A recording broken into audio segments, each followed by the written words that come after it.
You are listening to the Lucha Central Podcast Network. And now, luchacentral.com presents Masks, Mats, and Mayhem. I'm going to leave it in the other box. How about you bend over and I put something in your fart box? Okay, Byron.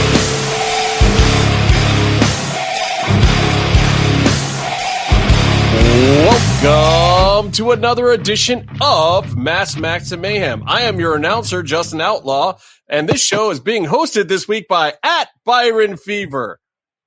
Hi, Byron. Say hello. Hi, Justin. Hey, welcome everyone at Byron Fever. Hit me up Justin, on Venmo. At Byron Fever on Venmo. Was Byron okay at being a host last week, Case? No, he wasn't the host. Taz Who was the host. Taz. The human suplex machine was hosting the show last week? Yeah. And Byron was just another human centipede machine. Yeah, exactly. He's the back one. This is super weird that I'm back in the Cleveland location for this show, and it is a one night only thing. I literally just flew here for the day, and I'm flying back to Charlotte, where I was this morning, tomorrow. So strange. This is what happens when you get vaccinated. People just expect you to start making towns, like the second you get shots. Mm-hmm. Oh, speaking of which, who's this guy? And we'd like to welcome in longtime MMM show co-host, the Jimmy V, at the Jimmy V. How's it going, Jimmy? Going all right. It's good to be back. And speaking of shots, got mine, and I'm all good. So yeah, we were just talking about that. I'm in Cleveland literally for today because now that I've been vaccinated, people just expect me to fly and make towns and do all sorts of stuff immediately. No rest for the dead, or not dead, I guess in this case. Byron, Byron, you basically failed at hosting last week and you let Taz take over. Is that what happened? Oh, I did my best. I was about 3 words in, and then Taz started yelling. And then what'd he do with that? You know, well, you can't. I know. I was cutting in and out when I was burying Evil East last week. I apologize. Yeah. I apologize that you guys didn't get to hear everything, and I've calmed down. I've calmed down so much now. Like I don't hate Evie anymore. I'm not super hot. I'm not super mad. Woosah. Yeah, we've moved on to apathetic at this point. Woosah. No, here's the thing. Is it really apathetic, or just more like I don't feel like discussing her at all anymore? It's apathy or Schadenfreude. Yeah. I mean the Mickey James, the Mickey James thing got me to a certain point where I was just like. To be fair, Mickey James did post a picture of Evil East. Okay, well, look, for those who don't know, go ahead. You explain it. I'll let you do this because maybe you'll get this part right. Go ahead. I'll do this, and that way you can zen a little bit more before you get heated about what you're going to say about it. Reheat him now. But what happened was, when people get fired, or maybe when it's only the female employees get let go from WWE, they put your stuff in a trash bag, put it in a box, send it to you, which is. It is what it is. It's not the nicest thing, but it's also. Where are you leaving things? So Mickey James posted a picture of hers, saying thanks, pretty much just because it was a metaphor for the last 3 years that she was employed there. Other people took it a different way, like it was a huge PR nightmare, and there was huge apologies. It became a whole ordeal, right? And I love Steph's apology that she didn't just call Mickey. It's not like she doesn't have the woman's phone number, or she could call Nick Aldis or anything. It's like these people are in the business. You can get their phone numbers. You can just make a personal phone call. No, she made she made the very, very public tweet and apologized for it, which is still fine. Like, I'm not mad at her for doing it, but also it was a little bit PR protection as well. Let's be honest. I think she had to. I think Hunter also had to, but they should have also done the phone call. Mickey had a great response where she said, it's all good. This was a bit of an oversight. I definitely took it a lot more personal 10 years ago when it first happened. But this isn't really meant for someone to get fired over, because they said they fired someone, Mark Carrano, over it. But then Mickey threw this little after I saw on Reddit, someone put it beautifully, where she went in for the hug and then shivved Stephanie as soon as she got close, where she's said all the nice stuff. And then she goes, yeah, it's what really got me about it was just, such a metaphor for my booking over the last 3 years with your company. Which, look, when they first brought her back, the booking was really good, and she was doing stuff with Alexa, and we knew she wasn't going to be like the top of the division at any point in time. That wasn't why she was there. She was putting the stars over. She did something with Asuka, right? Yeah, she helped out a lot of the girls along the way, and everybody was really, really happy to have her in the locker room. And here's the thing. I know a lot of people are trashing the whole, letting her go during COVID, this, that, or the other thing.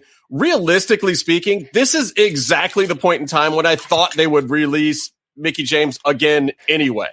I don't think that it was like some rude thing or whatever. It was like, I believe they brought her back for a 3 or 4 year life cycle in the first place. I mean, that's kind of been their MO with people like her in the past. And I was happy that she got that run. And I think she knew as well that, that run wasn't going to last forever. She wasn't going to be some, natty that probably will get to stay in the ring her entire career. Like, nobody gets to do that anymore unless you're really... that's another fine question, but she has pictures of somebody. And but I mean, she has a certain lineage, and she's been around the business a long time. And she's also really good behind the scenes, and she definitely is someone you could count on to throw Ronda Rousey or someone like that. She also plays the game backstage too, and I don't think Mickie. No. I think Mickie has some influence, but I don't think Mickie was really a key player or whatever. And they weren't banking on her for the future, so I get it. Start on Teddy Hart's cousin. So you're gonna get murdered. So anyway, that whole thing happened, and a lot of people took the trash bag thing as a personal insult. And really, you're a multi-million, billion, whatever dollar entertainment company. You could have an actual bag and a little card that says "Thank you for working for us" or something nice. Good luck. Just like the tweet, you could spend an extra $5. A WWE duffel bag, at least, I think, would be appropriate. I mean, they cost or IcoPro. Yeah. They probably got a warehouse full of those. Alex Rodriguez, when a woman is lucky enough to they get a signed baseball, they get a limo ride home.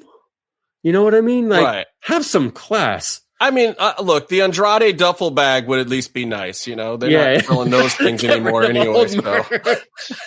So anyway, that whole thing was happening. So I'll just leave the Evilise, Byron. So Mickie handled everything with complete class because she knows she doesn't need the company. She has 1,000 other things It's going because on. Mickie James is an anagram for genuine class. Then she's married to Nick Aldis, by the way, who is basically running NWA right now. It's not like she can't have another job in wrestling tomorrow if she wants one. Yeah, but she's also done it for a while, and she does other stuff, and I believe they have kids. It's just like it's not her whole world. She has she was like a bona fide country star a couple years ago. She was touring and making real money doing that before they asked her back. Which is also probably why WWE let her go, because she didn't need them. Also probably why they brought her back, because she was packing stadiums just doing country music. Yeah.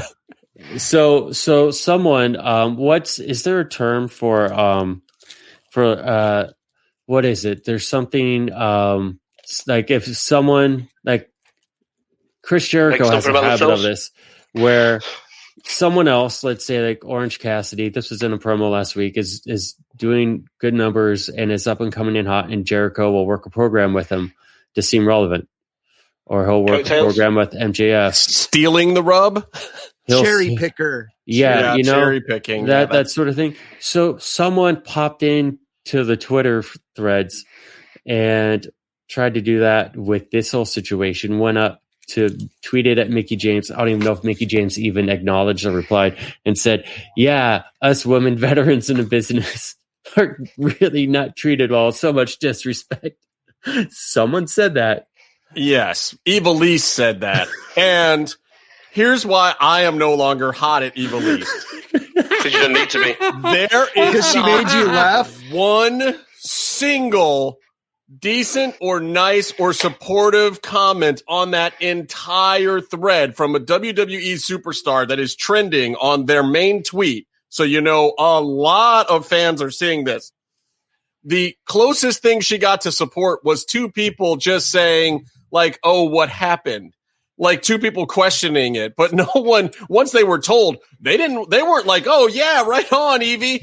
I mean, just buried by her own fans in the comments of that tweet. And it was like, wow. I mean, what do you expect when you're trying to get sympathy? First of all, you're trying to get a rub and sympathy at the same time, but then you can't ask for that when everyone has the ability to post the same clip of you not selling, like blatantly not selling. You can't ask for sympathy and the rub, let alone just one of those things when that exists. Well, and she spent the better part of the week trying to bury another performer. That was so like what she could have done was not reminded people of that, and then she would have had a case. She would have had something worth. I got no sympathy for Evilise. More like Eva trash. Okay, so yeah, but it's like Scotty. Maybe do it. Yeah. Thanks, Scotty. But it's just like, first of all, you're going to give the benefit of the doubt to a lot of the guys besides the Apple guy at AEW. But at least you'd give Evilise, you'd want to hear the explanation. But when she goes, everything, like, I got treated poorly because of this person and heat from this thing that happened so long ago, everyone already forgot it and got over it. They already even got over and forgot the program that resulted from it. And she has to bring it up. And she 100% looks bad. Whereas the other person is starting to do commentary for a company she doesn't even work for. Like, right. The Spanish commentary, by the way. Spanish. But I mean, it's like, yeah, and this is a little bit what I was saying yesterday. It was like, yes, they butted heads a little bit. It happens, whatever. Who cares?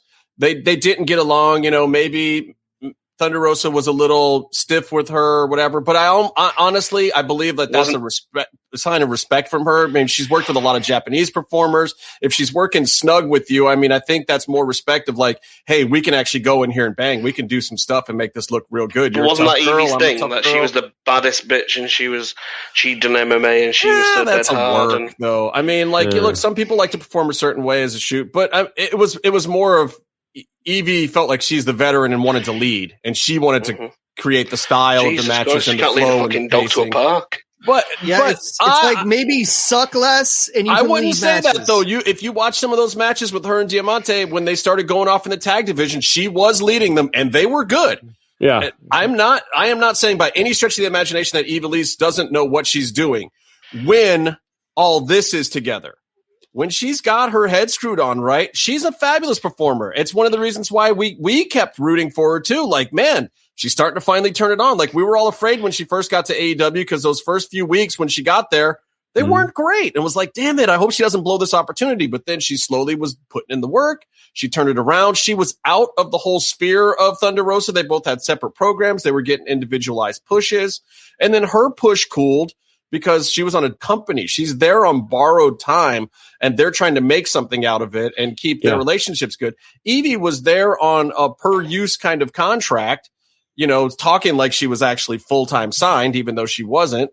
And, her program cooled off a little bit. They weren't doing anything with her. And then she gets irritated and starts taking it out on Thunder Rosa.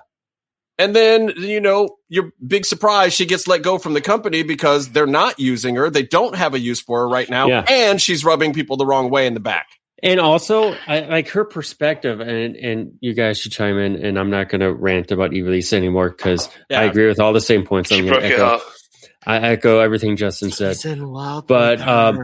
But also she just has such a weird perspective on reality where it's just not there. She wasn't a full-time contracted employee ever. Did she get an All Elite graphic? Maybe she did, but she was paid per. Never did. No, she was paid per show, So like she's on super double probation to like make it worth their while. And some people have, and some people haven't. Some people like Pineapple. And they held off on bringing her in the first place for a long time. I mean, she was available at the same time everybody else was. She got out of her Lucha contract for the express purpose of trying to go to AEW, and they didn't take her the first time.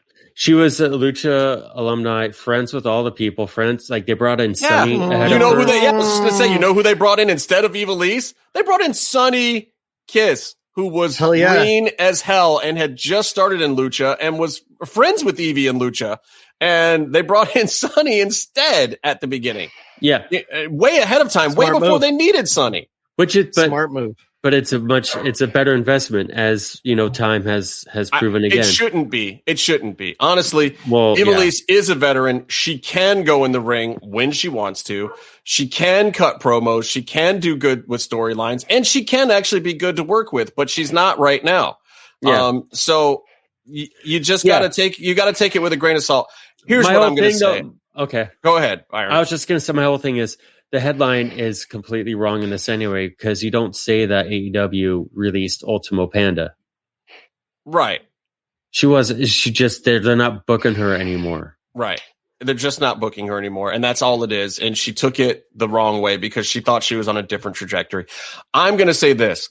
I still wish her the best. As heated as I was about it last week. And I didn't like the way she was burying Mel on the way out the door. I just thought that was classless, and I still do. Mm-hmm. But I still wish her the best. I don't wish her any ill will. I hope that she finds a place out there. I hope she gets some stuff going on in the indies, or maybe that she finds another home, or maybe, I don't know, friggin' MLW or NWA or Impact or somebody else will put her in the locker room.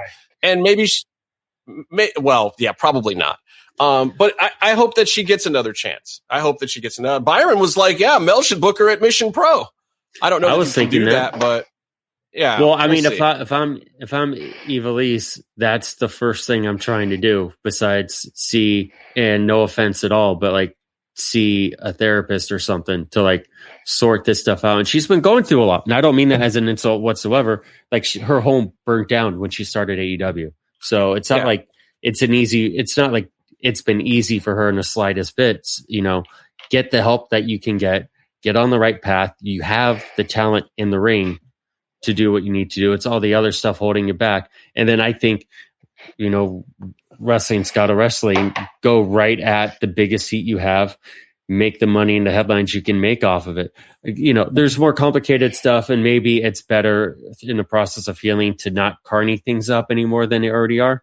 But yeah, I think that's part of the issue, but whatever. So stay off of Mickie James's tweets. Hopefully get everything straightened out. Maybe, who knows, maybe even AEW will have you back. I don't know if the way that she went out, they will or not, but who knows? Good luck, Evie. It's wrestling. It's wrestling. It's carny. They never say never. You can always come back from anything. They brought the Warrior back. They'll bring you back. Yeah, but anything can happen in wrestling. Don't worry about it, Byron. I know you're confused by that, but anything can happen in wrestling. I have a comment that I want to say during the break, and not okay. Well, then let's go to the break, and then we'll let Byron say his comment off the air that he'll cut back in if it goes well for him, because that's how he does things. If it goes well. So, what were you going to say about Lex Luger? All right, so let's throw it over to he murdered Mr. Hey everyone, it's Denise Salcedo here in Lucha Central with a reminder of where and when to catch all of the great network content this week. Get the full lineup and listen to all of our shows in the podcast network section of luchacentral.com. Sundays on the Lucha Central Facebook page, world-traveled shooter of the camera kind, Jerry Villagrana goes mano a mano with a fellow photographer to throw down about some of their favorite photos they have taken at Lucha Libre events. Monday, Business of the Business returns as Mass Republic President Kevin Kleinrock takes you inside how your favorite Lucha Libre merchandise gets made. On Tuesdays, Mass Mats and Mayhem takes you inside the world of Lucha Underground as they take you weekly through the series with the benefit of hindsight and the benefit of special guests from the groundbreaking series. Check out the premiere video stream every Tuesday at 2 p.m. Pacific, 5 p.m. Eastern on the Lucha Central YouTube channel and at luchacentral.com. Then listen to it on your favorite podcast platform every Wednesday. Tuesday nights live, it's Wrestle Boss, where Favi Chulo talks MMA and pro wrestling with special guests and listener call-ins. Visit WrestleBossLive.com Tuesday nights at 7 p.m. Pacific to listen live or call in with questions, or download the show on podcast platforms on Wednesdays. Wednesday nights live on Facebook, it's Spanish show La Mesa de los Márgaros, giving you both the news and the chisme from around the lucha world. Special guests and a whole lot of fun make it one of the most talked about shows in Mexico. Thursdays, it's straight out of the bodega with Papo Esco and PWR promoter Gabriel Ramirez, as they have guests from throughout the wrestling world pull up to give an inside look into their careers. From indie standouts to television superstars, each week brings a new name and perspective. On Friday, it's your double dose of Lucha Central Weekly podcast, one in English y el otro en español. Lucha Central Weekly is where you'll find all the top stories of the week, both inside and out of the ring from Mexico and anywhere luchadores are in action across the globe. Be sure to subscribe and follow all your favorite Lucha Central Network series on your favorite podcast platforms, either by their own series name or subscribe to the Lucha Central Podcast Network show pages to get all of the shows in one easy feed. And please consider giving a rating to help more fans find the shows that you love. For now, this is Denise Salcedo signing off from Lucha Central Central. Have a great week. And we're back. So there's some other fun little news going on in wrestling. Byron was talking about the Von Erich claw. That's why he was. The claw. No, that's a different. That's this claw. MLW is going to Vice. Did you guys hear about this announcement? I'm so excited. Okay, so does that mean we can have a special show like the one where Action Bronson would get high and watch shit? But we get this is my pitch. Delicious. This is my pitch. That's good wrestling. No, Hold on, yeah, guys, dude. hold on. Fuck, that's good wrestling. Let's treat this with respect. Okay. What's your pitch? By the way, Casey was saying a half hour ago that he never wanted to do this show again. He hates this show, and he doesn't want to do it today or tomorrow or next week. So, bearing that in mind, let's listen to his pitch for a new show. Okay, Byron, that has been Casey's opinion since episode 4. Yeah, and I started on 3. Are you expecting that to change? Yeah, exactly. Yeah. So what you do is you play MLW normal, right? Like the first time you play it just like a normal show, but then you get a show where Conan and his homies get high and watch it and do their own commentary. Oh, like an MST3K kind of thing? Yes. You can call it Keeping It 420. Yes. Keeping It 420. Love Conan, it. if you're listening, you can have that for free. Just send me a t-shirt or something. I don't know. Doesn't Conan do that in every segment that he's on? Just the ones that he records from Iran. I mean everyone else's segments. So like, it could be like some bootleg MJF and he could just be laughing like this motherfucker thinks he's MJF. He's a Caribbean MJF. That's true. All that means is you pronounce the J differently. That's it. All right. Okay, that's a good pitch. I'm glad we did that. That was definitely That's actually a good pitch. So the thing with MLW, look, they're wrapping up their Fusion season right now. They're going to probably tie up the storylines they've got going, and there's some interesting stuff with Azteca Underground going on right now, with Selena having fallen out of favor with Los Parks and El Jefe. Whatever. How the fuck do you fall out of favor means. with Los Parks? They're the nicest people in the world. Yeah, you messed up there. Yeah, sure. But I think that if there is anything bigger going on with Lucha Underground stuff related to Selena, I'm thinking that this July 10th event that they're going to do, which was probably going to kick off the whole Vice run for MLW, may have some, pointers in the direction of what is actually going to happen there. I think that they're playing towards a storyline, and there's some interesting things going on there. And I think that they're building up to whatever they had planned. I would expect by midsummer we're going to see what it is. Now, you're probably not going to see it before then, because what they're doing is they're gang taping all the MLW fusions that are going to get them through the next month. I think they have a couple of tapings left, and then they're going to basically go on break until the big event. And I doubt that they will do any of the reveals during that stuff, because that stuff will get out because it's all taped. So I think the July 10th event, which I believe is happening in Philly, is going to be tickets have just gone on sale also, which it's funny because the big announcement was the Vice thing. But I think the bigger announcement is that Court Bauer has been putting all his eggs in this July basket. of really doing whatever he's been planning for the last couple of years, I think is really coming to fruition. I think you're seeing that they basically took the deal that New Japan turned down with Vice. Yeah, they New Japan turned this deal down. Which makes me also wonder how probationary the MLW thing is, how many eggs they should throw in that basket, because all of them, because they're on BN right now, and you. So are we gonna see Dark Side of the Ring of Kensuke Sasaki killing the fucking student in the dojo and them covering it up now? Probably that happens. I would just say yes to that. Not too familiar with any of the details, but I'm going to confirm. Yes.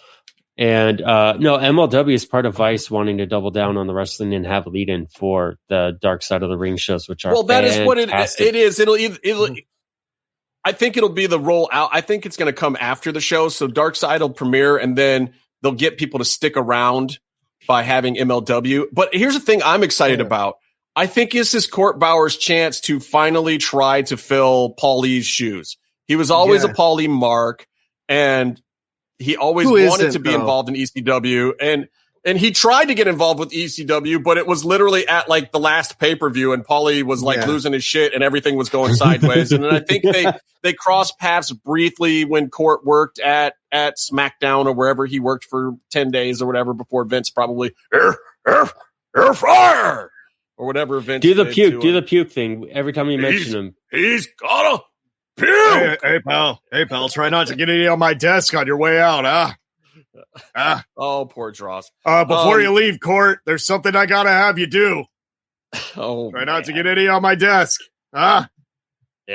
But yeah, so look, I'm excited for those guys. I'm excited for Court. Here's a guy who's, and if you've watched this show, you've known I've disagreed with him. Like, I thought that his inside information on Lucha Underground tended to be extremely off from time to time, and because his source only worked 3/4 of the first season. Correct, and we corrected him on a few occasions, and I hope that that was seen as polite correction, even though it wasn't.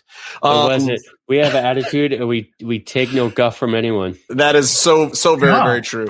But look, here's a guy who's been in business for a long time. I think that this is his chance to really do something, to be the TVMA wrestling promotion, to be the ones on the edge, to bring back the curse words, the racier stuff, to not be as politically correct. Fucks. I think he's going to piss some people off with it. I think it's warranted. I think it's time for that in wrestling. That's just my personal opinion.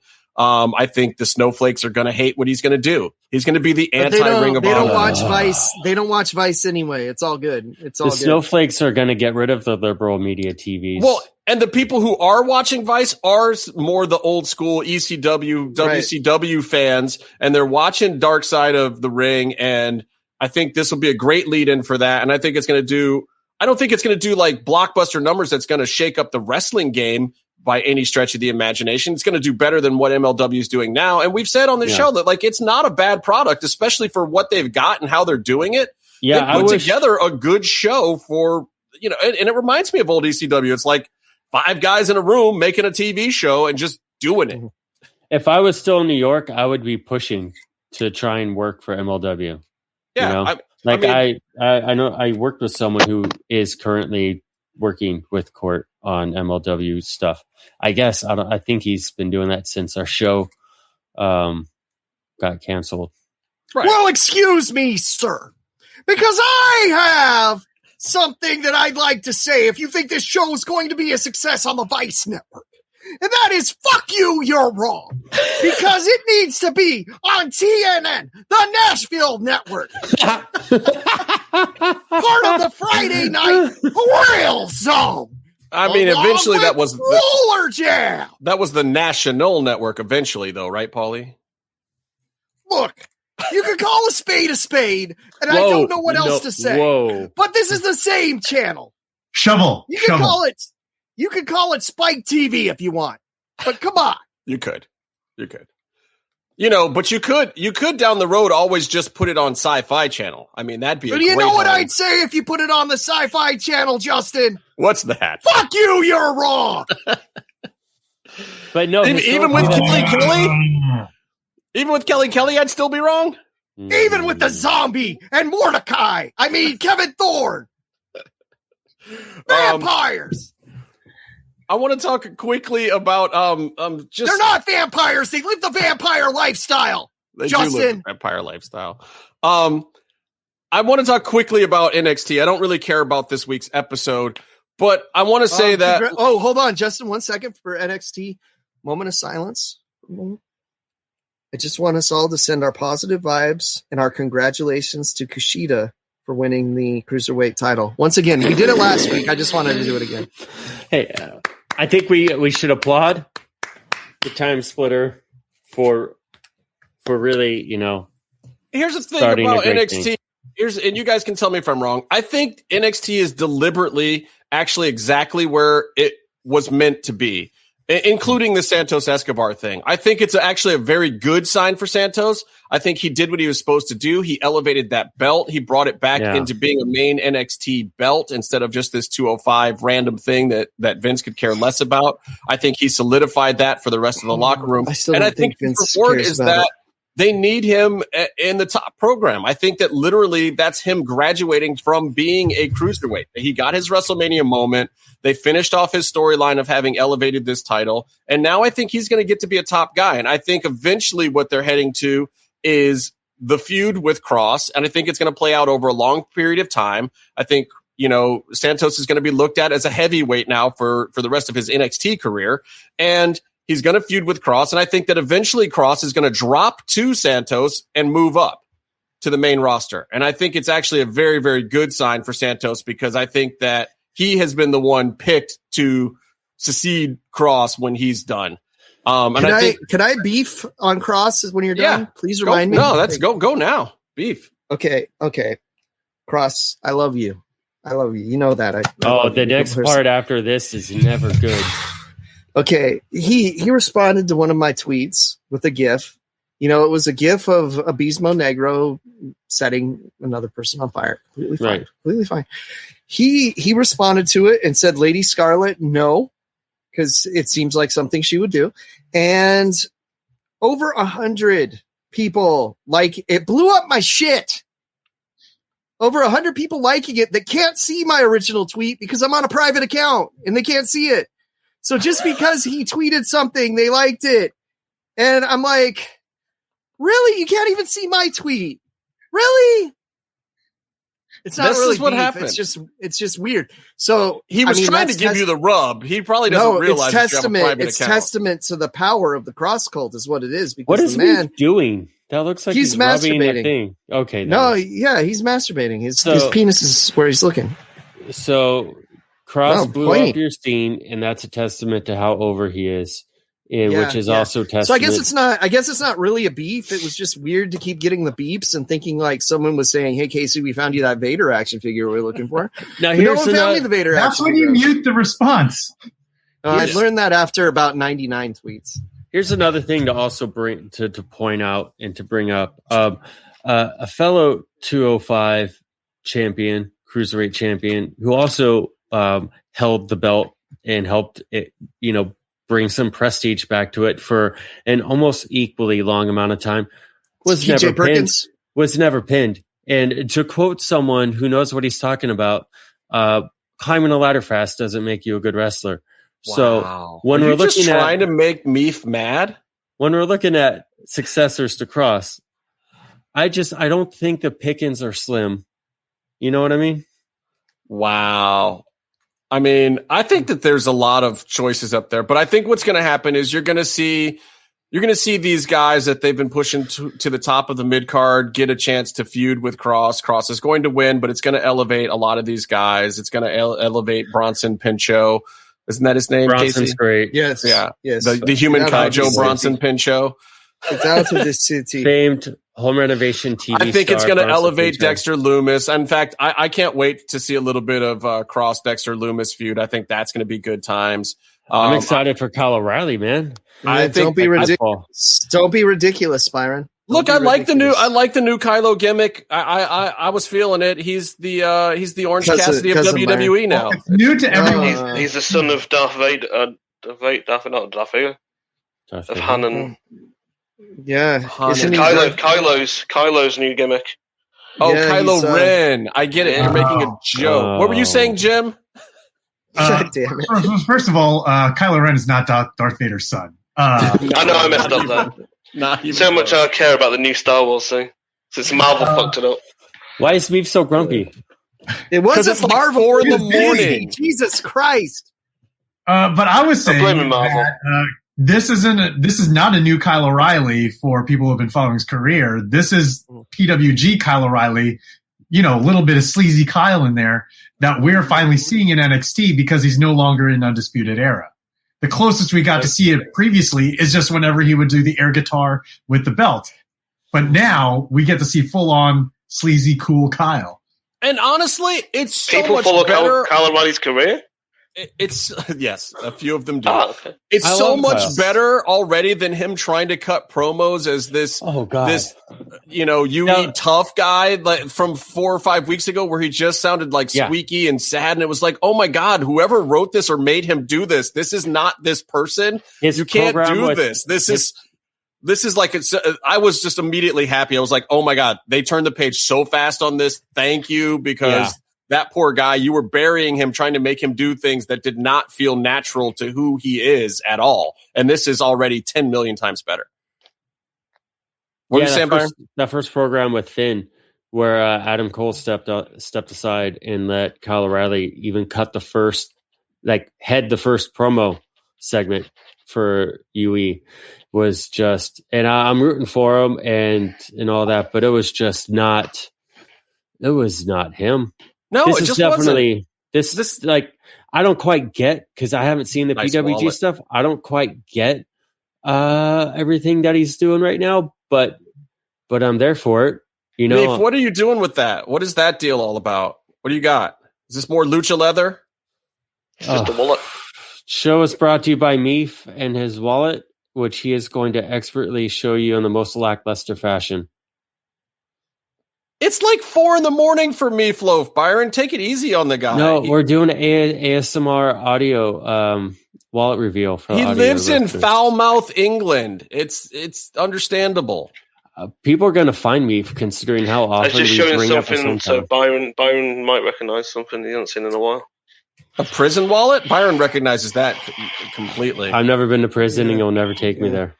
Yeah, he's lubricated mine with his tongue. Oh wow! Why would Byron. you want that, Casey? Byron, you can go back to the thing. I was asleep. No, this is thrilling. I was a sleepy fucking creeper. Jesus Christ! Whoa, why is that all different? I eventually woke up. Yeah. Wow. We have options. The other thing I wanted to say about NXT, and I'm curious to know you guys' thoughts. I missed the Lucha Underground last week with one of my favorite matches of all time with Taya and Cage, but that's beside the point. No. I did too. I did too. Don't worry. We're moving on. This week. Everyone knows how we feel about it. It's a great match. That was a great promo. Can I interrupt you and steal the point you're about to make? And sure. The Franky Monet bit with EO was pretty cool. By the way, I'm with EO. Cats rule. No, listen. The point of the whole Taya thing is, again, NXT is exactly where it should be right now. I think this is all very, very intentional and very well done to get where they need to be. Now, how they execute from here is a big deal. But, you've brought Taya in as Franky Monet, not however you spelled it in our write-up last week, because that typo never did get fixed, by the way, Byron. I fixed everything. He wrote Kazarian. It said Franky Magnet or something. It's still wrong. Anyway, doesn't matter. It's fixed on the YouTube version, I think, and not on the audio. I blame Kevin Kleinrock. I sent the email to fix it, and YouTube is the only one that I have access to. Listen, it's fine. Anyway, so I think she's in the right place. I think what you're going to get here is Taya's going to go over on EO now. I think that's, going to be what happens, so she can take a break, and maybe there'll be one last little bit of Gonzalez on the way out the door for her as well. But I think it's going to elevate Taya into that program. But then you're not going to see Taya going and challenging for the title immediately, I don't think. I think what you're going to see is her building up some of the rest of the roster and then establishing what the top tier of the female division is. And they're going to use Taya to do that. And then maybe SummerSlam time or maybe a little bit after, they'll propel Taya into the title picture, I think. Franky, I'm sorry. I got to get used to that. I think it's absolutely the right call. It's the best use of her and get her into that program. What do you guys think? Someone else. I don't care. I don't like podcasting. Why are we talking about this shit? God damn it. I watched Lucha Underground. I didn't watch NXT. I didn't watch Frankie Kazarian wrestling, fucking Io Shirai. I didn't watch it. I don't care. You wanted someone else to say something, Byron. Are you fucking happy? No, not really. That I was hoping it would go better than that. So you can see, Jim, things have changed. Obviously. Jim, perhaps do you have something to say? I don't know about the trajectory that Justin was talking about, but I do see her eventually becoming NXT Women's Champion. I don't think it'll happen as soon as you think. Like, I think SummerSlam is way too soon for her. No, but I think that's when she'll start to be in that sphere. I don't think they'll put her in that sphere before then. I don't know that she'll get the belt for a year or more. Her and LA Knight are kind of in the same spot, I think. Yeah, they pretty much are. LA Knight? Eli Drake. Who the fuck is Eli Drake? I don't. He's great. It's Drake Maverick's brother. He's Scott Steiner's partner. Yeah, dude. More like Eli Trash. Exactly. Dude, I'm telling you, 10 years from now, Casey, when you're still mad about doing this podcast and we're doing it anyway, you're going to be doing Eli Drake impressions. I swear to God. Oh, God. I'll be saying, who the fuck am I? Who the fuck am I? You dummy. I think I just made Casey want to slit his wrist. I'm so sorry. All right. Let me talk to you. He's so good. Once a week. Oh, I know. God. I got nothing to say about AEW this week. Look, bro, can we talk about how shitty Mortal Kombat is? No, we can't. But you know what? If you want to hear how shitty Mortal Kombat is, listen to my other podcast, the one that I enjoy doing. After the break. I think I made I was glad when you said that. Wow, that was loud. I was glad when you said that I made the choice to watch the last episode of Falcon and the Winter Soldier. I almost called it the other end title name. Yeah. Sorry, no spoilers. Yeah, I was happy that I watched that instead of Mortal Kombat because we had a choice last night. I'm going to still watch Mortal Kombat tonight. I wish I was watching Shang-Chi instead, even though that one poster. I heard a lot of people said Mortal Kombat was good, though, Case. Yeah. A lot of people say a lot of stupid fucking shit. Was it just not gory enough, or what? What was the major? You don't have to tell me your whole thing from your other podcast. Everybody listen to another miserable podcast and hear the whole deal. But I just want to know what was the sticking point. I'm recording that tomorrow. Case? Okay, you know what a Mary Sue is? Yes, but tell everyone else. Yeah. Okay, so Mary Sue is when someone writes fan fiction shittily, and they introduce a new character that's better than everyone else. And super powerful, and everyone likes them. And this new character, like, how could everyone get along without them? This movie introduces a new character, Kolya, who is the epitome of a Mary Sue. And I can't get too deep into it without spoiling. But let's just say they decided to save Johnny Cage for the sequel that hopefully will never happen. But instead, they introduced a new character whose power is getting beat up harder than everyone else, and until he makes a shirt. He makes a shirt that gives him armor. He kind of has the Bishop power. I think his power is that he gets the shit beat out of him and he can reflect it back at you, but they're not really clear about that. That hasn't been done. No, but I mean, way to get something that no one would ever want to play in the game from a character that doesn't exist in any of the games. So they can't even like make money off of adding him into the game now. But yeah, Jesus fucking Christ. It was everything I hate about the DC movies, just with Mortal Kombat characters instead of DC characters. That's like the best way I could put it. Yeah. I'm so excited to see this now. Oh God. Watch the cartoon one first, the animated Scorpion's Revenge. That's also on HBO Max. That's actually good. That's the only other rated R Mortal Kombat film, so to speak. And it's great. Joel McHale is Johnny Cage. I shouldn't have to say anything more than that. I'll watch that. I noticed that HBO Max dumped everything Mortal Kombat they could get their hands on the platform this week, so I'll have to check that out for sure. Because I actually liked the 90s movie. It was PG-13 and it was misdirected at that point, but I actually liked it. Mortal Kombat. What a soundtrack. Oh, tremendous soundtrack. Mortal Kombat Annihilation. One was just an amalgamation of, hey, let's just put this person in here. Okay. So we got to give an official score, Casey. Terrible. An official score of between 1 and Street Fighter. Okay, so I gave it a 1 on Letterboxd out of 5. Okay, and Street Fighter at least had the great line of Colonel Guile when they said, "Colonel Guile, have you lost your mind?" "No, you lost your balls." Right there, best line in cinematic history. Right there. I'll take it. All right, Byron. Here's what we're gonna do. Let's do this. Let's take another quick break. Let's come back and talk about some Lucha Underground, and then in the last segment, we'll have Casey unbox some shit. I have AEW stuff to say. Oh, Jesus Oh, Christ. no one cares about AEW. All right, yeah. Penta got a translator. What else? Yeah. Hey, Anything else look. happen? Nah, dog. Penta versus Orange Cassidy. Who That's suggested next week, that though, on right? this show?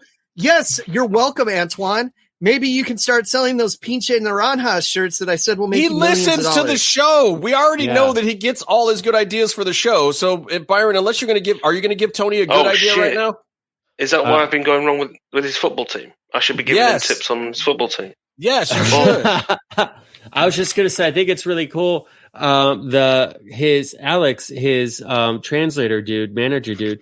I love that. Was guy. he's like one of us. He's a super fan. Yeah, and yeah, he's but he into it. translates He's into like the an hobbies. asshole. Well, here's the thing. He's still new on the job. He's He's not censoring. translating. He not listens to the literally show, guys. translating. You remember 5 weeks ago on the show when we were laughing about the translation of Pentagon from Lucha Underground, and then all of a sudden, 5 weeks later, it's on AEW? Yes. Big surprise! This happens every time. I know So- what Chinga tu puta madre means. He knows what it means, but he did not say that. He did not say that to the audience. It's a great gag. I'm glad they stole it Shenanigans. from us. your mother sucks. Sucks what? Finish the translation. Anyway, I'm super stoked for him because I was stoked when he just got the announcing gig at the Spanish table for AEW. I thought that was great.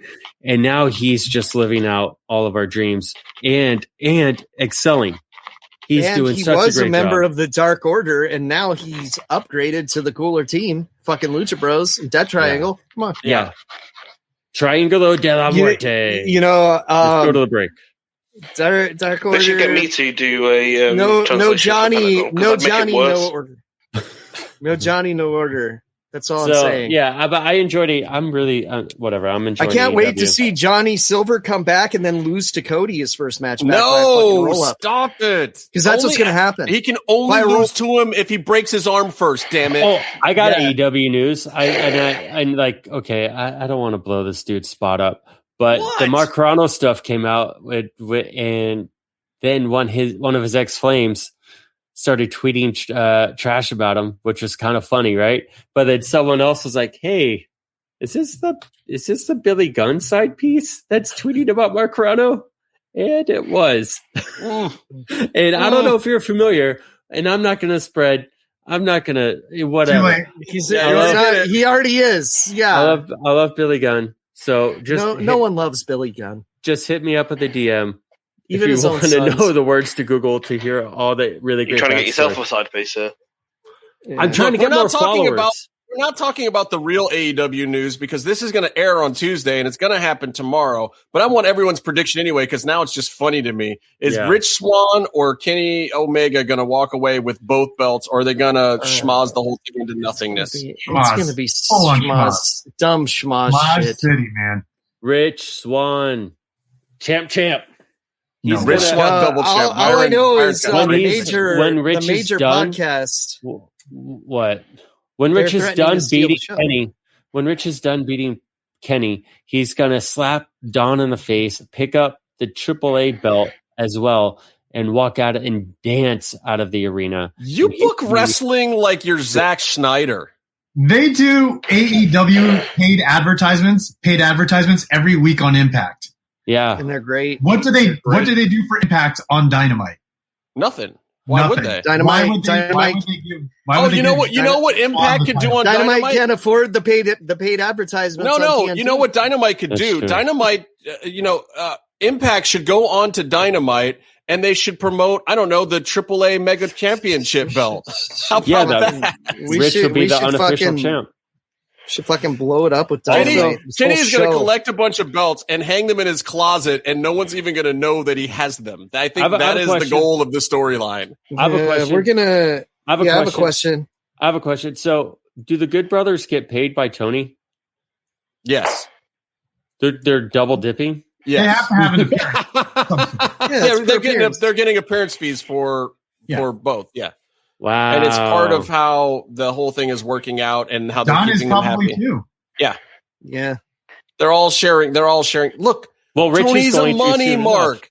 Tony's a money mark. All the other promotions are like, sure, we'll work with you, Tony, but you know how we do this, right? You've got to pay us. He's a money mark. It's great, though. I don't mind it. It's fine. I would love to see a blood sport match on Dynamite. Byron, let's take this break and talk about this episode of Lucha Underground before Casey literally throws a spear through the screen and screams, "Get over here!" at you.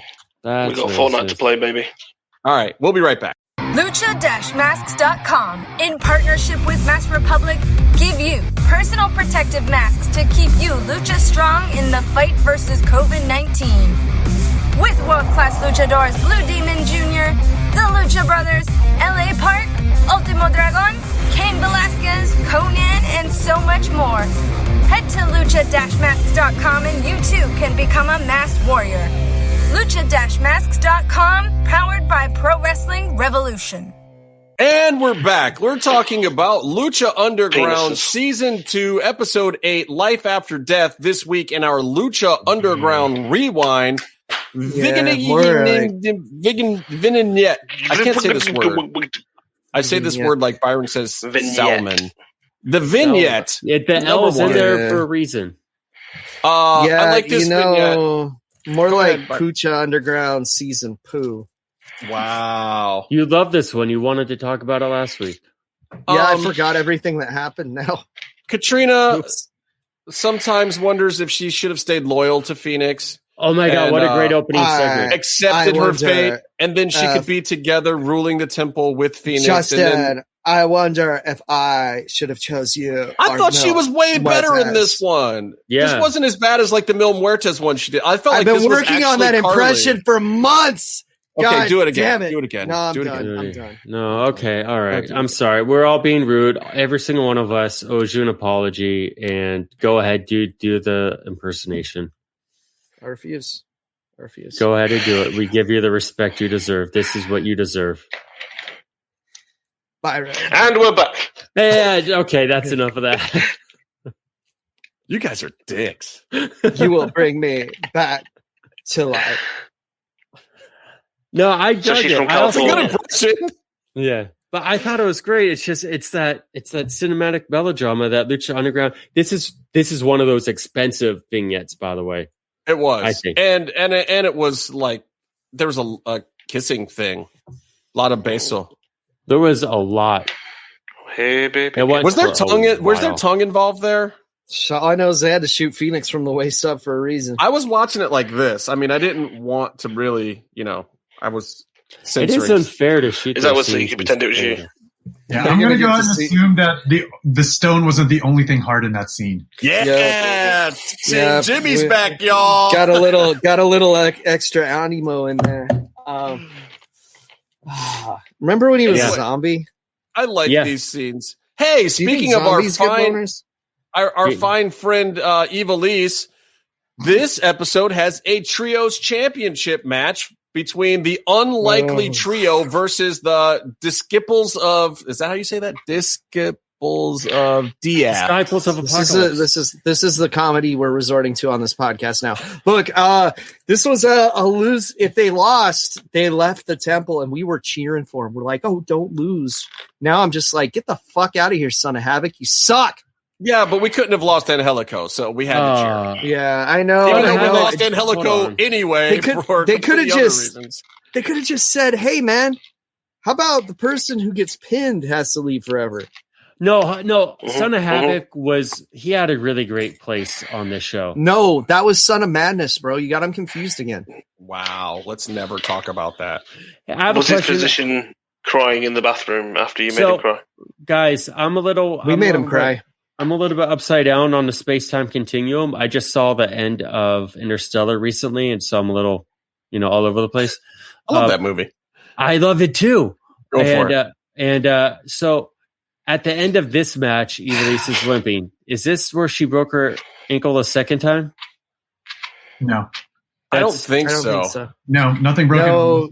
No. I'm pretty sure that it wasn't a title match of some sort. Okay, She broke it again after she already cut the angle with Katrina, so that was season 3. Yeah, because I remember EVW saying that, like, oh yeah, I was so thrilled that we put the belts back on all 3 of these people that are made out of glass.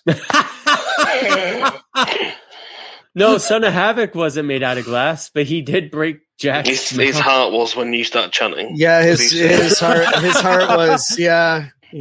Could you imagine? Dude, everybody loves Matt Dogcross so much. Like he's actually just the nicest guy in the world. He's so affable, and he does wrestling. I don't like anyone from Cleveland.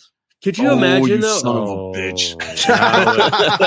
Now it's personal. But can you imagine this poor guy? He wears his heart on his sleeve. He loves the business in the most sincerest, purest, form. He's a great guy, and he just wants to go out there. He wants to wrestle and do it for the fans, and he loves the business, and he tries hard. Dude, 64% of what he's done was really, really good, and then the rest of it was that ladder match. He shows up and he overperforms, and the fans help carry him to be an established character on the show. He's supposed to be kind of like Vinny Massaro-esque. No offense to Vinny, but just to give you a comparison. If I was Vinny, I'd be really offended right now. I would punch you. No, I love Vinny. I love Vinny. And also, to be honest, I think Vinny's a better wrestler. And so then, so he works himself up. He's a former trios champ.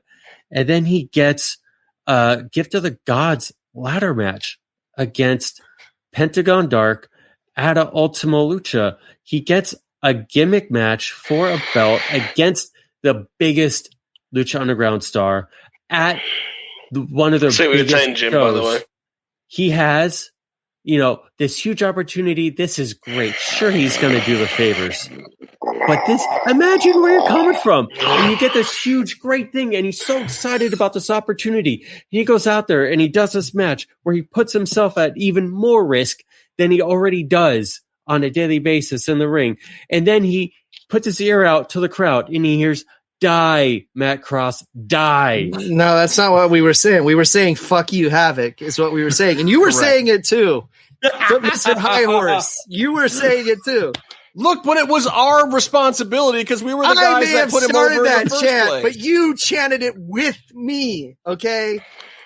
We have no one to blame but ourselves because we let him get over in the first place, and then sometimes things have to be taken away. Like my joy for doing this show. All right. Well, let's see if this brings you back some joy. Okay. Vignette number 2, where we find out that Puma must be training with Sexy Star because he can now punch through a heavy bag. This does make me happy because we got to see Prince Puma punching a bag, and the bag doesn't move at all. Not at all. Johnny Mundo comes up, barely taps it, gives it a love tap. That bag's swinging like a motherfucker from his superhuman strength. Funny how that works. So they had to gimmick that bag to make it look like Puma could hurt it. And that wasn't real? He punches his hands through it by punching the part of the bag that you're not supposed to even punch. The taped part, yeah. Yeah, but that's not his fault. That's all high up. Yeah, and his arm probably got stuck. And I think it would have been awesome if when his arm got stuck there, Pentagon came up and set him on fire. I was going to say break his arm, but set him on fire. You know why you're not supposed to punch that part of the bag and why they tape it? It's typically taped, so that when people do come in and work jabs, that the bag isn't doing a weird misshapen thing, and also because when you're uppercutting, if you have the bag taped there, it doesn't misform the bag up at the top. So yes, you're not supposed to ever throw like a big overhand right through that. I know all the bag. I know all about that shit. See these knuckles? No, you don't, because that's from hitting that bitch in the eye. We all have. So, but I mean, it's also Byron in the ass. Be on the mat. Take it easy. Also, the tape is a good spot to hide a giant hole in the punching bag. So, but I also thought it was great because even before Puma can speak, by the way, another scene in which it's 80% dialogue, but only one person doing it. He can't even cry for help when his hand's stuck in the punching bag. He's not even allowed to growl on his own. He can't sound like he's mad. They have to sound effect an actual. They took out the Paducah growl? No, they put in fucking Matanza growls for him. Yeah. Oh my god. By the way, I love the Matanza reveal covered in blood. That's a great, this guy's about to wrestle with everyone. The guy covered in blood who just murdered a room full of people. Right. Great. Wait, you're skipping ahead again, Byron. Why do you always do this? Yeah. Hey, Jimmy, I've got a question for you. Are you super excited that Dragon Azteca Jr. is coming to the temple?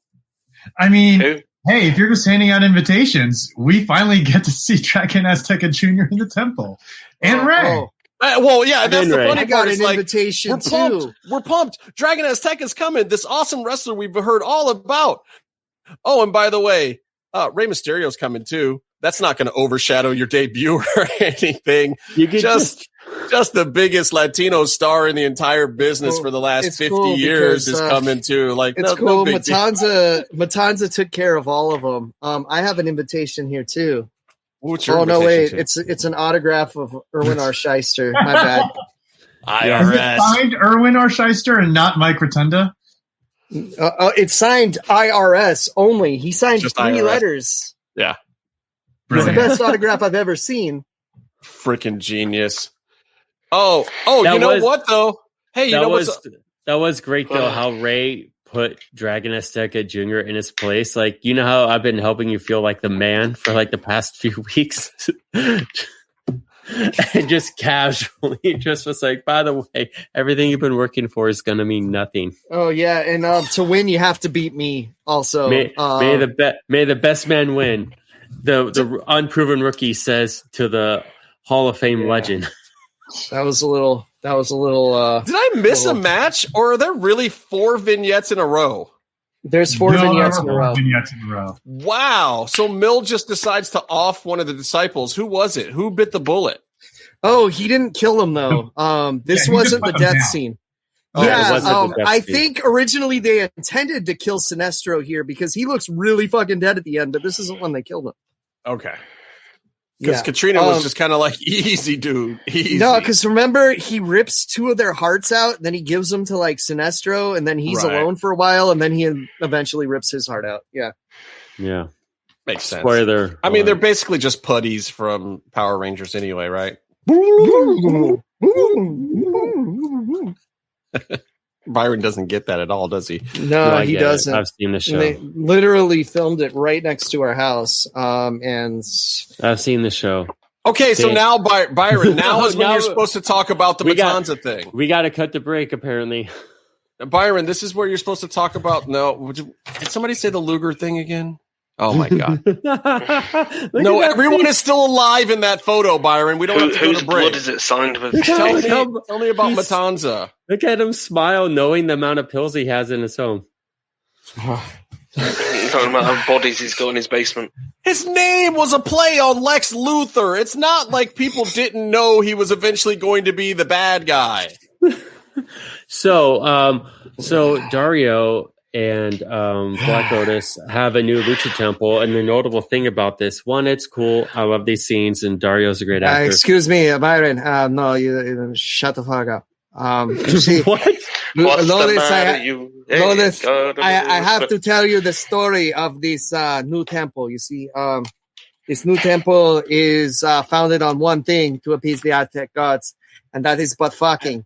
And you see, so they go into the container with my brother, and then he butt fucks them to death.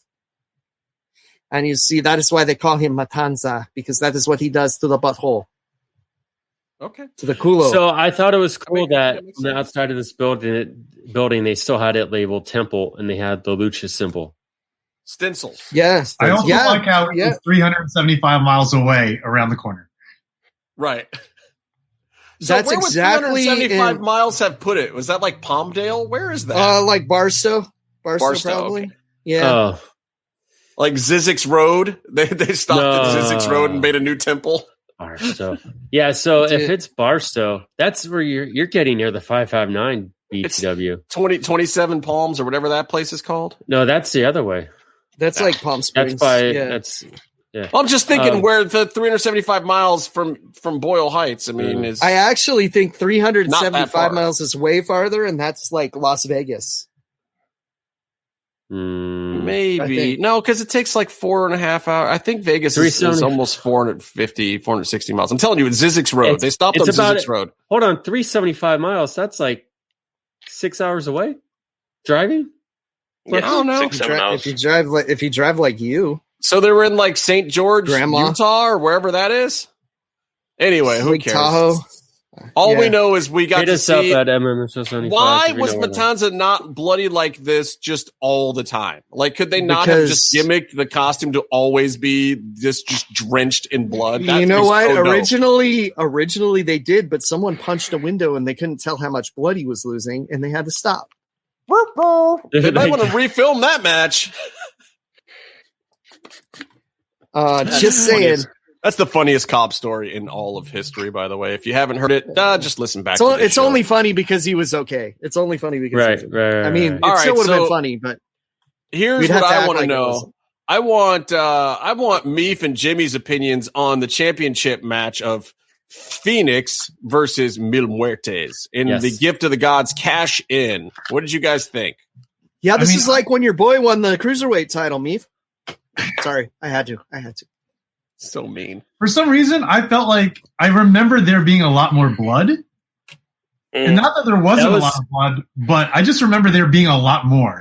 That was his Marty feud when it waterfalled out. No, but we didn't want and to Mil hug. hits him in We the weren't face. running up and hugging Phoenix because he had blood all over him. Well, you weren't, but I wasn't. Yeah. Well, was this one of Yeah. those things Brandon that got was. edited down a little bit for TV? Like we saw more live than what was actually seen here? I don't remember. I I honestly don't. don't remember. It's been so long. I just I wasn't remember at the- Phoenix I wasn't walking at by this and just taping. patting him on the back really nicely, and that's it because he was like covered in blood. This was I learned my the- mistake hugging Drago, dude, after that fucking match and getting all that slime all over me. Is this after he threw the nunchucks over his head? Wow. Wow. I'm just reading some chat comments. It's pretty funny. Yeah, that's funny. I That's mean, so you're not wrong. It's generally Can I just read that for the show? I don't know. no. No. Fine. It's funny though. We'll just let everyone know it's funny. Yeah. It's And about a possibly- certain believer in all of his beliefs and all of Yeah. he believes in, and I mean in. Well, Yeah. look, this match was exactly Sunday this match is morning. exactly what you wanted. You know, Phoenix was a bona fide star. This didn't make him the Triple Crown champion at this point yet, did it? He still has to win the. He hasn't Didn't win the been a trios yet. trios Won the champ trios. yet. Yeah, it's done the Super Friends Okay. thing. That's right. So that's when. That's But when. also, this match reminded me of how much I love Phoenix, just in general. Yeah. AEW every week does. My Phoenix on my shelf is Zombie Phoenix though. He's going like, I I can't love not Zombie put him Phoenix. up like that. No, you got to do the little pose that he does after he Oh kicks yeah, him when in he's the on head, the mat. and then he just goes face to face with him like, "Oh, you're so adorable." That's a Your good nose from the idea side. because he's got the smiley face and he's got those hands. That's a good idea, Byron. I'm gonna steal it. Fuck you.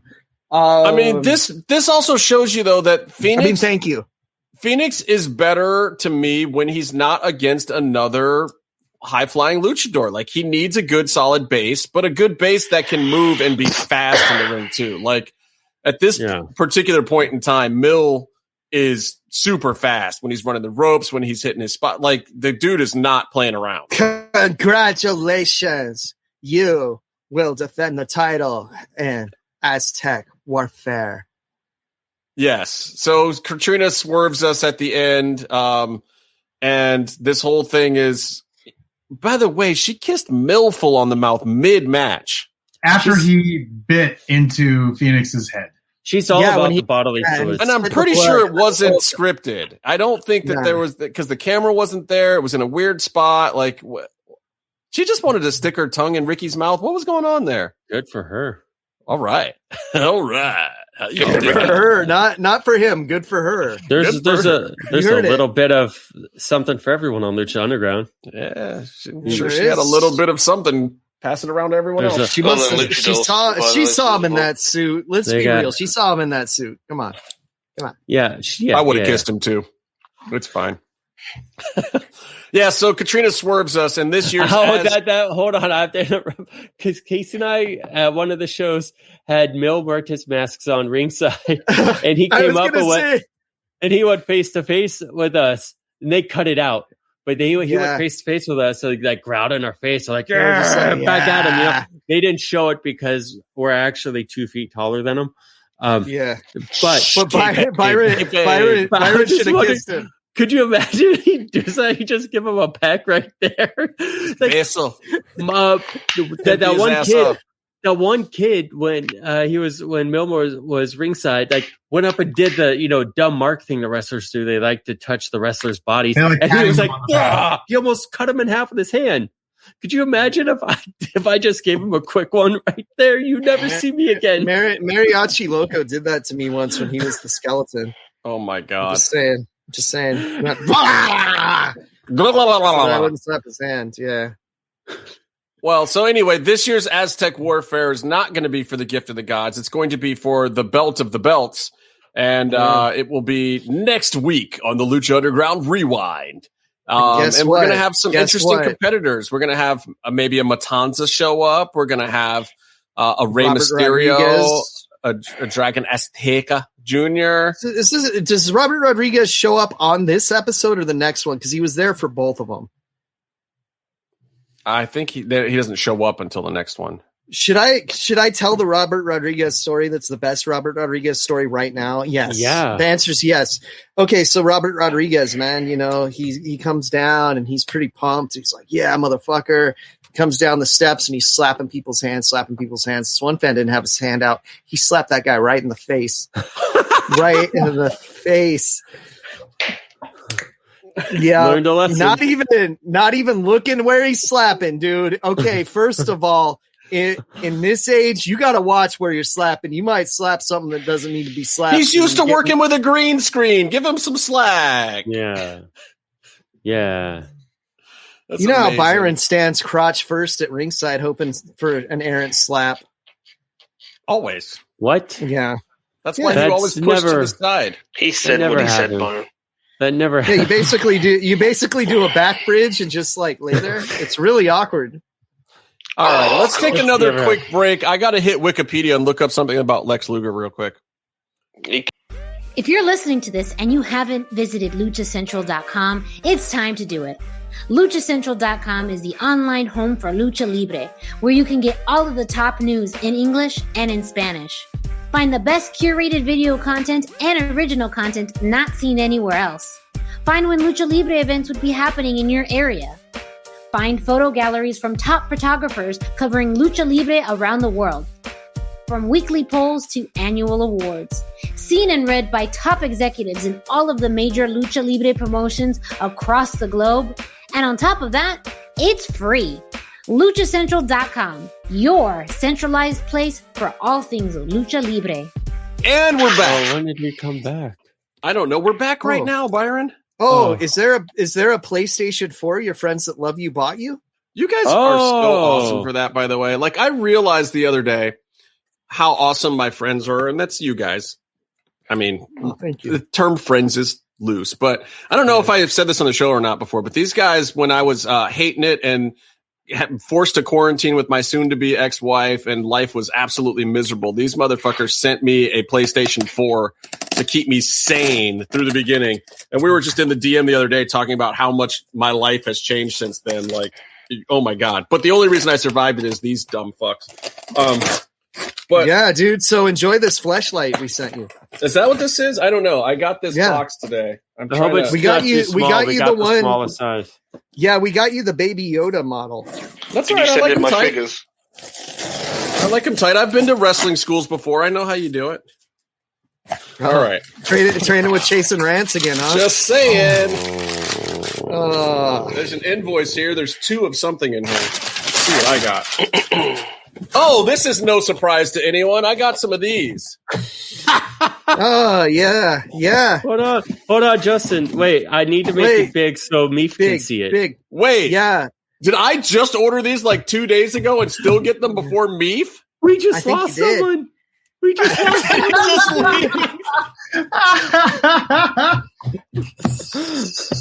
It's amazing. Oh gosh, these are for the audio listeners. These are the boss fights, Legends of Lucha Libre, Penta and Ray Phoenix, and they're pretty badass. I got to play with Byron's a couple of weeks ago, and quite possibly the best action figure I've ever seen. So when I heard that there was some more available, I was like, oh, I don't collect a ton of stuff, but I definitely would like to have those. And I had some money in the bank finally. Yeah. So, I heard they restocked. I intercepted Meef's order before they flew it across the I heard they restocked exactly 2 of them. It's really interesting. It's so weird that they have such a problem putting something in a box and writing Meef's address on it. God, I laughed so hard just now that I was in tears, you guys. Oh, Jesus Christ. So that was a successful unboxing. I don't do very many unboxings on this show, but I'll consider that a success. All right, so he wants to face murder me with whatever tool he's working Casey, with. What do you rate them? Yeah, rate them, motherfucker. Yeah, come on. I'm rating these? Yes, you know the format that we always do every time. No, I don't know anything about it. I tune you guys out when you guys are doing that shit. We do this every time. We have to rate it between. Yeah, you have to rate it by how long Batista's dick is. Like I rate these. Wrong show. I give these a 0 miedo, right? He froze. No, I don't know. He froze with his hand in the masturbation thing. Great. For me. I don't know. These are the best. What's a high rating? 1,000. Yeah. All right, I'll give him a 99.999 out of 1,000. Wait, no, that's 10%. No, I'm sorry, 999.99. I don't know. I can't rate them. I'm never going to open them. It's because they fucked up the legs, right? Yeah. I told you. I'm never opening these, so I'll never know completely. So I've opened. When somebody else rates them 1,000, that's when I'll sell them to them on eBay. I rated 1,000. I already got them. They're on my shelf right now. They're actually like blue tacked to my shelf, so I'm not going to bring them down to show people shit again because I don't care that much. But I do have a lot of stuff to unbox, Justin. All right, go for it, man. What do you got? All right. So I'm going to start with the stuff related to that, okay? Since you just opened yours, sort of. That's not even an unboxing. You just took boxes out of another box. So that's it's more of an unboxing than what you're going to do. I took something out of a box. Sorry, he literally. You know what? How about I leave it in the other box? How about you bend over and I put something in your fart box? Okay, Byron. My Meef wallet. Oh, Meef. What's up with our Meef? That's what the company should be called, the Meef wallets. No, that's what he sells. God, I'm handsome. Okay, Lucha Leather sells Meef wallets. Okay, so there's 2 weapon packs from Boss Fight Studios. Guys, Boss Fight. I'm focused, man. I'm with you. Boss Fight came out with 2 weapons packs. Okay, they came out with the Lucha Extrema pack, and they came out with the Lucha de la Muerte pack. Okay, but the thing is, I opened both of them and I got them all mixed up. I don't remember what the fuck comes in each one. It doesn't really matter. Buy them both. Okay, they're like $20 a piece. They come up with a bunch of cool shit. Okay, so if you see a weapon you like, I'll buy them both and leave them in the box. I'll buy them both and leave them in the box, and then you'll know which is supposed to be in where. How about that? No. Okay. So this just the utter disdain for what you just said. This is a table. Okay, this is a table. It breaks into 3 pieces. That's dope. Fancy. Most tables break in 3 pieces now. Not anything new. It does have a table. I have a Jericho table that breaks in 2. Oh, see, look at this. That actually makes wood sense. Grain. Pretty good wood grain pattern. I like it. Nice. Okay, so there's a table. Okay, so you can't have a table without a chair, you see. Nice little chair, folds up just like a real thing. You know, nothing too impressive. It's a chair. What the fuck? We see chairs all the time. Okay, At least it's not those shitty ones Jack's Pacific used to give you with their figures that no one can even sit on. Okay, so those sucked really fucking bad. All right, then there's a cinder block. So you can break the cinder block over Willie Mac's head, and it has like rebar that holds it together. See? So it's not made out of toothpaste. No, it's because you can't reuse that, you know. So this has got a nice texture to it, a pretty cool paint job. Looks pretty good. You can break it. The only thing is, like, you have to pull it apart to break it. You can't just like hit your figure with it really hard and have it break, which kind of sucks. Because the table, you can like literally throw a dude through the table, you know, and you get like a boner when you do it. At least that's what the Dudleys taught me. And now, I just have a question on this packaging. Are these Legends of Lucha Libre accessories? Yes. So is that Legends of Lucha Libre taped over Wrestling Society X? That's also taped over XPW? No, but just a question. We're gonna get into even weirder shit. Okay, this isn't even like fucking tough guy USA big 2x4, but it's the long one, so it's really the Union, because the Union all had small penises, and not you, Ken Shamrock. Don't fuck me up. I mean, Test. He's dead. He can't do shit. And wow. 2x4. It doesn't break or anything. It's just a 2x4. There's a microphone, you know. Hey, Kevin, great job making sure they put some Mass Republic branding on the flag there, pal. It's supposed to be it's supposed to be there. I thought it was too, and it's not. We know what would look really good there, an MMM show logo. Yeah, is there a sticker pack that's supposed to be? No, but you know what? I think we should make one. I think we should make one, because there's something else that they need to make that we'll talk about earlier. Also, so Phoenix comes with a Singapore. He comes with a kendo stick, as we've established. There's another kendo stick in the pack, so you can have two, have them fight. Yeah. Same deal with Penta. He comes with a light tube. One of the packs comes with an extra light tube. Same exact light tube. Nothing breaks. Looks really cool though. Even has the little plugs on it. You know? I mean, you could quite easily snip it in half and then put like a pin in it just ever so slightly. Yeah, but then the 4-year-olds in the third row might get damaged by it, so you got to be careful. And also, I need at least to with the legal teams around. Justin, are you with your figure stuff going on? Are you also? I don't know how to word this. When you're playing with your figures, are you also playing with figures that are 4 years old? What? Are you playing with 4-year-olds? Why is there a concern over light tubes? It was an ultimate Casey, what else do you have? joke. Yeah, okay, thank you, Jim. Lucha joke, Byron. Thanks for asking, Jim. First of all, okay, we gotta get a little song going, you know.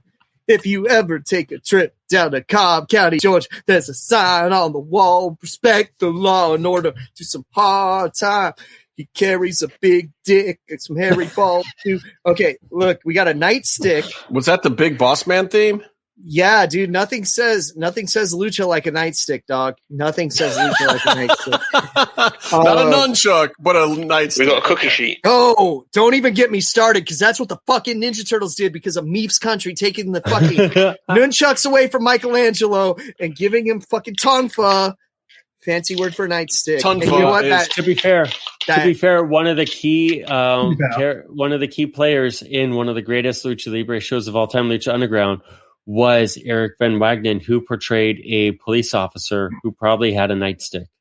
So it's canon. And technically, tonfa are like sai. You're supposed to carry 2 of them. Yeah, but look at this. Okay, speaking of 2, these are nipple clamps that come in, and you go like. No, these are dungeon. These are the dog collars. They need a little work. Those don't go over the neck, do they? No, they don't. You have to rip the head off to do it. So they're not compatible with other toy lines. They don't open and close, and they don't go over the head. So you can only use them. You can use them with the AEW figures. So you can rip their heads off. You said dog collars. I thought you said Byron Cochran. Is that a chain? I gotcha. Okay. These are way too big, dude. They would go all the way to the balls. Guys, don't make this. I could make a little leather thing.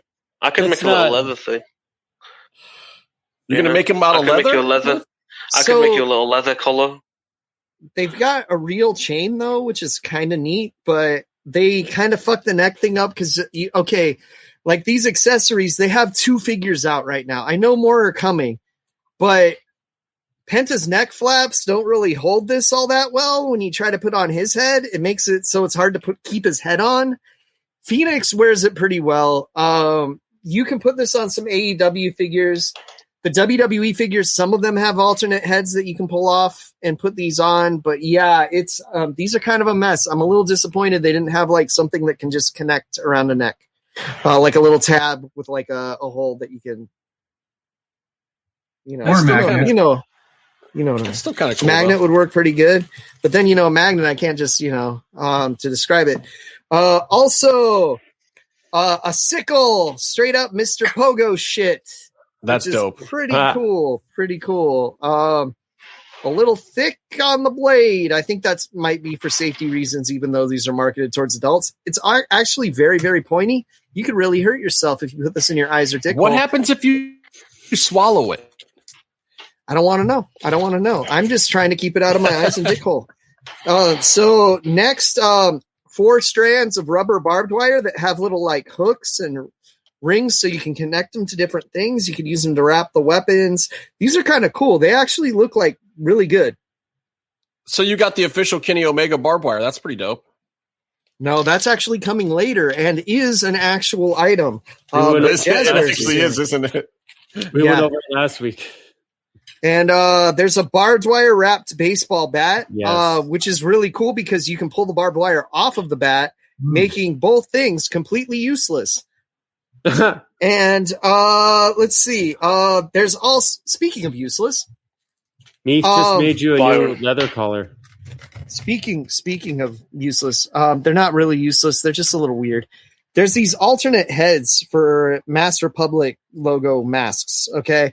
So you could put these on Phoenix or Pentagon and pretend they're like generic wrestlers that have very identifiable tattoos and costumes. Okay, look, I'm not going to shit on these too much because I really want them to do an MMM show one, and they're actually really well done. See, they got the Mass Republic logo. They put like laces on it and stuff. And yes, we authorize you doing an MMM show one. We authorize we gave him the rights a long time ago. Yeah, go ahead and do like the podcasting starter kit set that with like a couple microphones with actual flags with that logo Jim's pointing to. And then like a masthead, and then like a fleshlight.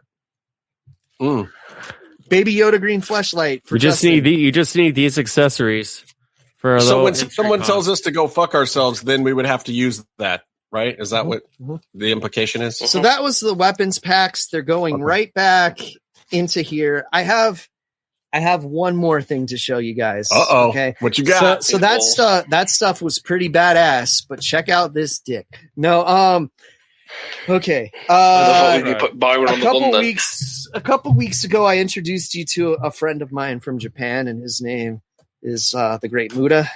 That's dope. This is pretty amazing, right? Well, I ordered another one. How could you top that, Casey? Well, I ordered another one, and they both took 75 years to get here. Little less than those boss fight figures. And I got Minoru Suzuki with towel. Kaze Ninare. Look at this. Okay, look at the detailing on this. Okay, so you got his hair, right? Like, look at that nice hair. Yeah. I got a little mark from his fucking towel on his face because they paint like shit. And then I got look at that face, that sneer, look, you got the towel with the Suzuki logo. You got those delicious milk dud like nipples right there. And he even has like the little red stripe on his trunks. They did their work, poor man has no ass. But one of the greatest wrestlers that ever lived, Minoru Suzuki. Look at that. Like that's pretty dope, dude. I'm gonna give up for that. This is like Minoru's watching you fuck. You know what I mean? Like, look at that eyebrow raise. Come on, The Rock can't do that. Look at that. Okay, so my friends, no, this is a great figure. He looks like he's like all of my other toys are scared of him already. I just took them out of the box and they're fucking jumping off shelves, trying to end their lives before he does it with the Gotch style pile driver. So I highly recommend it, especially if you have figures you don't like. Like, say you bought like the China figure just so you could get Rocco from fucking Legion of Doom. He'll take care of that. But yeah, look at Miss Elizabeth. It's got the Suzuki gun. He signed it. That's a signature, isn't it? Or is that the logo? That's the logo. He did sign a limited amount of these, and me and Byron found out about that after they had all already sold out. And we would have had to ship them from Japan and all that. Good Smile Company, the company that makes these, they actually ship to the U.S. In 87 years, you'll have fucking gray ball hairs, gray nose hairs, everything. You'll get a figure and you'll be like, I remember them. They're long dead by this point, but they're pretty good. But Suzuki is forever. He's still alive. Yeah. No, Good Smile is great. I ordered the replica IWGP. Anybody hungry for some milk duds? On that note, stay calm. We have more stuff to do. Penis. Do we? What else do we have to do? I don't know. I can't think of another possible thing. Anybody else? Anything else? Bye. Yeah. I'm going to come up with something. No, wow. Usually it takes longer for you guys to let me to talk. Okay, so Byron, what AEW, kind of AEW, by the way, since NXT is gone, they had 1.2 million viewers last week, and this week they had like a touch over 1 million. They're doing great. You know why? Also, what's doing great is the Kushida Tay Conti. No, fuck you. That's not what we're match. Talking about. They Who did else great is doing ratings great? as well. Who else is doing great, Byron? Penta. God fucking damn it. Do I have a Penta impression, Byron? Taz, Byron, Taz. Say the word Hook, Taz. Hook, by the way, is out here just not even wearing sleeves on national TV, just recklessly. Imagine. Shut the fuck up, Byron. Let me tell you something there, Byron Fever. Yeah, look at you. Oh, we got a whole full house over here. We got Meef Loft. We got the Outlaw. We got Jim Velasquez. Hey, listen. Hook is a Division I wrestler. And he's 6 feet tall and shredded.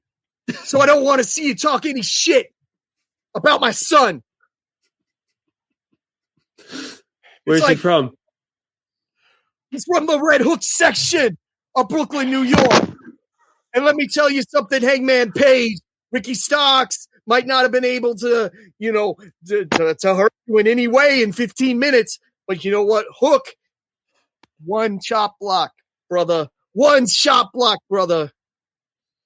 And you were just another victim to the human machine. My Taz is a little off right now. Where did Meatloaf go? So let me tell you next time. Hey, hold on there, Justin. Let me tell you where Meatloaf went. You see, because he's got a naked mannequin behind him, and we're gonna get him kicked off YouTube because of that. He went to go get some polish for those. Byron, can we give him the one? Yeah, we can. Stay calm and stay in the mix. Peanut.